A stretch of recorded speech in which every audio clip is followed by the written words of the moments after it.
Қайырлы күн, сендермен бірге мен Санжар Айдар. Бүгін біз қызды бір күнде қайдан табуға болады тақырыбында сөз қозғаймыз. Яғни осы видеоны көріп өткен әр адам осында айтылған нақты қадамдарды істейтін болса, онда міндетті түрде ертең кешке немесе пысық болып жатса, бүгін де кешке нақты қызбен кездесуде отыратын болады. Сонымен бастайық. Ең алғашқы кеңес бұл әрине көшеде қыдырғанда танысу. Бүгін біз ең басты 10 жерді талқылайтын боламыз. Ең алғашқы жер бұл әрине көшеде танысқанда. Көшеде кетіп бара жатқанда танысуға болады. Аялдамада тұрмыз ба, танысуға болады. Автобуста кетіп бара жатырмыз ба, қызбен танысуға болады. Тура солай қыдыруға шыққан кезде де, мысалы ретінде қонаққа барғанда, түрлі торговый центрларға барғанда, қыдыру орындарында, кафе, ресторан, бар, дискотека, немесе туған күн болғанның өзінде әртүрлі адамдармен танысып, номерлерін алып, ары қарай енді кездесуге шақыра беруге болады. Тура осылай бір күнде мысалы ретінде 5 адаммен немесе 10 адаммен танысу мақсатын қоюымыз керек. Екінші нәрсе бұл бізде оқуда немесе жұмыста. Егер сенің жасың 18-ге дейін болса, онда сенің мектебіңде енді кемінде 500 адам, 1000 адам оқуы керек. Солардың арасынан өзіңе ұнататын жанды оп-оңай табуға болады. Немесе сен жұмыста болсаң, сенің жасың 18-ден 25-тен жоғары болса, онда жұмыс орнында менің ойымша өте көптеген нәзік жандыларды кездестіруге болады.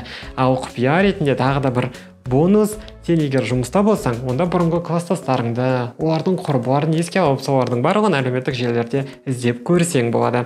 Үшінші нәрсе бұл бізде Instagram арқылы. Қазіргі таңда енді 21 ғасыр болғандықтан кейін адамдар тек қана WhatsApp, Mail.ru, агентта емес бұрынғыдай. Қазіргі таңда Instagramда да танысып жатады. Тура солай сен түрлі группаларға кіріп, подписчиктарын қарап, комментарийлерге кіріп, активность танытып жатқан адамдарға қарап, өзінің достарыңа кіріп, достарының достарына кіріп, кім лайк басты, кім комментарий басты, сол жерден өзіңе ұнаған қызды тауып, жекесіне жазып, ары қарай таныса берсең де болады. Келесі төртінші нәрсе, бұл бізде енді ешкім біле қоймайтын құпия нәрсе, бұл Telegram арқылы да танысуға болады. Қарапайым нәрселерді алайық, бұл әрине топтар, активтілік танытып жатқан кісілер, сенің достарың, группалардағы адамдар тура солай кете береді. Және ең қызық нәрсе бұл жаңа Телеграмның жаңа фишкасы, сол жаққа бұраған кезде біздің атымыз, номеріміз тұрған жерде люди рядом деген нәрсе бар. Яғни егер сен сол нәрсені басатын болсаң, өзіңнің айналаңдағы адамдардың тізімін көрсең болады. Және сол адамдарға бірден жаза беріп, ары қарай таныса береміз. Мысалы ретінде менен 10 метр ары тұратын жерде адамды көруге болады. Немесе 100 метр, 1 километр, 2 километр жердегі адамдардың барлығын Telegram бізге ашық етіп көрсетеді. Бұл енді өте керемет нәрсе. Бесінші әрине бұл WhatsApp. Әртүрлі топтар бар. Бұл біріншіден. Екіншіден статус алатын адамдар бар. Солардың статустарындағы кісілердің суреттері бар. Тура солай WhatsApp'та да таныса береміз. Алтыншы бұл бізде ВК, бұрынғы жасөспірімдер, студенттер бұдан 2 жыл бұрын өте актуалды болатын. Сол жерге поисковикқа іздеуге Алматы деп берілсе, қаншама қыздардың аттары шығады, солармен ақ күнделікті таныса беруге болады. Бұл жерде поисковик өте керемет жұмыс жасайды. Яғни ер, жігіт, қаласы, қызығушылықтары, жасы деген сияқты ары қарай кете береді.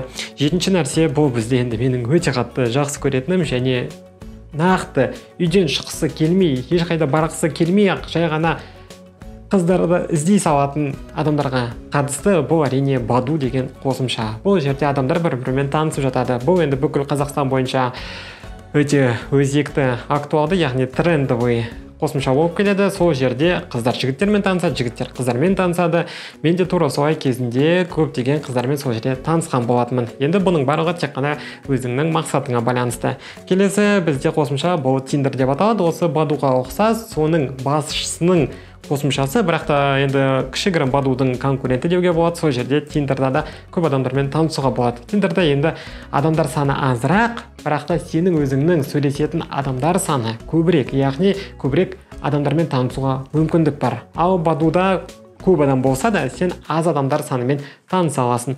Кеттік, енді 9-шы орын бұл бізде Мамба. Өзім жеке тексеріп көрмедім, бірақ та енді жарнамада көп көріп жатамын, сол үшін енді сендерге де айтып қойғым келді. Бұл да тура осылай танысуға арналған қосымша болып келеді. Яғни ұнайтын адам болса оңға қозғалтамыз, ұнамайтын адам болса суретті солға қозғалтамыз да тура солай хат алмасып ары қарай бір күнде оп-оңай кездестіру ұйымдастыруға болады. Одан кейін 10-шы пункт бұл бізде енді таныстардан сұрау. егер мына нәрселердің барлығы көмектеспесе, бірақ та мен енді бұған күмәнданамын, ол 100% адамға көмектеседі.